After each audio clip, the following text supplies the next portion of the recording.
ಇತ್ತೀಚೆಗೆ ವಿಚ್ಛೇದನ ಪಡೆದ ನಂತರ ಡಿವೋರ್ಸ್ ಪಾರ್ಟಿ ಮಾಡುವುದು ಹೊಸ ಟ್ರೆಂಡ್ ಆಗ್ತಾ ಇದೆ. ಆದರೆ ಉತ್ತರ ಪ್ರದೇಶದ ಬಸ್ತಿ ಜಿಲ್ಲೆಯ 25 ವರ್ಷದ ಯುವಕ ತನ್ನ ವಿಚ್ಛೇದನವನ್ನ ಬಹಳ ವಿಶಿಷ್ಟವಾಗಿ ಮತ್ತು ಆಧ್ಯಾತ್ಮಿಕವಾಗಿ ಸಂಭ್ರಮಿಸಿದ್ದಾನೆ.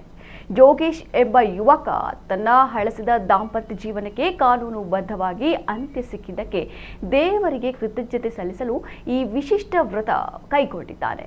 ಬರೋಬ್ಬರಿ 9 ಕಿಲೋಮೀಟರ್ಗಳಷ್ಟು ಸಾಷ್ಟಾಂಗ ನಮಸ್ಕಾರ ಮಾಡಿದ್ದಾರೆ. ಯೋಗೇಶ್ ಈ ಯಾತ್ರೆಯನ್ನ ಆರಂಭಿಸಿ ದೇವಸ್ಥಾನ ತಲುಪಲು ಬರೋಬ್ಬರಿ 12 ಗಂಟೆಗಳ ಕಾಲ ತೆಗೆದುಕೊಂಡಿದ್ದಾರೆ. ಇಡೀ ದಿನ ಉಪವಾಸವಿದ್ದ ಅವರು ದಾರಿಯುದ್ದಕ್ಕೂ ಜೈ ಶ್ರೀರಾಮ್ ಮತ್ತು ಜೈ ಬಜರಂಗಬಲಿ ಎಂದು ಘೋಷಣೆ ಕೂಗುತ್ತಾ ಸಾಗಿದ್ರು. 2022ರಲ್ಲಿ ಇವರಿಗೆ ಮದುವೆಯಾಗಿತ್ತು. ದಂಪತಿ ನಡುವೆ ಸದಾ ಜಗಳ ಮತ್ತು ವಿವಾದಗಳು ನಡೀತಾ ಇದ್ವು. ಇದರಿಂದ ಬೇಸತ್ತ ಯೋಗೇಶ್ ಕುಟುಂಬ ನ್ಯಾಯಾಲಯದಲ್ಲಿ ವಿಚ್ಛೇದನಕ್ಕಾಗಿ ಅರ್ಜಿ ಸಲ್ಲಿಸಿದ್ರು. ಈ ಕಷ್ಟದ ಸಮಯದಲ್ಲಿ ನನಗೆ ಈ ದಾಂಪತ್ಯದ ಕಿರಿಕಿರಿಗಳಿಂದ ಮುಕ್ತಿ ಸಿಕ್ಕರೆ ದೇವಸ್ಥಾನಕ್ಕೆ ದೀಡಾ ನಮಸ್ಕಾರ ಮಾಡುತ್ತೇನೆ ಎಂದು ಅವರು ಹರಕೆ ಹೊತ್ತಿದ್ರು.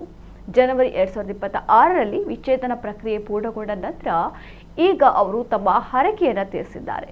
ಇವರಿಗೆ ಪೋಷಕರು ಗ್ರಾಮಸ್ಥರು ಈ ಹರಕೆಯನ್ನು ತೀರಿಸಲು ಸಂಪೂರ್ಣವಾಗಿ ಬೆಂಬಲವನ್ನು ನೀಡಿದ್ದಾರೆ.